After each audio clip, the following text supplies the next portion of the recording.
Hello সবাইকে, তোমরা সবাই কেমন আছো? সকালবেলা ঘুম থেকে উঠে গেছি, তো দেখো সকালবেলায় একদম ফিল্টার লাগাই চলে আসে ভিডিও করতে। ফিল্টার না লাগালে তো জাতের মতো দেখা যায় না, এর লিগে সবসময় ফিল্টার লাগাই রাখতে হয়।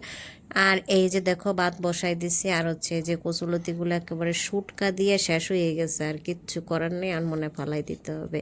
এরপরে হচ্ছে মেয়েরে একটু ভাত টাত খাওয়াই নিলাম, খাওয়ানোর পরে আবার একটু ফল খাওয়াই নিলাম। ভাত খাওয়ার পর ফল খাওয়ানো তো খুবই হেলদি হ্যাবিট, তোমরা তো জানো। তবে ইদানিংকালে আমি একটা পোস্টে দেখছি যে একটা মহিলা নাকি ফল খায়া খায়া মরে গেছে, তাই জানি না সে নাকি কখনো বাটটাতে আর এরকম কিছুই নাকি না খায়, তো বিদেশে আর কি, এটা আমি শুনছি। তো যাই হোক, তোমরা আবার এরকম শুধু ফলের উপরেই থাকো না, তোমরা কিন্তু ডায়েট মায়েট করলে একটু ডাক্তারের পরামর্শ নিয়ে করো, কারণ ইদানিংকালে 2-3টা ঘটনায় এরকম শুনতেছি যে ডায়েট করে নাকি মরে যাইতেছে ও। তাই ঘরের থেকে নিজেরা ডায়েট না করে তোমরা একটু চেষ্টা করবা যাতে ডাক্তারের পরামর্শ টরামর্শ নিয়ে তারপর ডায়েট করা যায়। এরপরে লাগিয়ে পড়ছে, দেখছো কতগুলো গুঁড়া মাছ আনিয়ে তুই, সেই গেদা মাছগুলোর আমার সারাদিন ভরে কাটতে হবে। যা কিছু করার নেই, তোমরা ভালো থেকে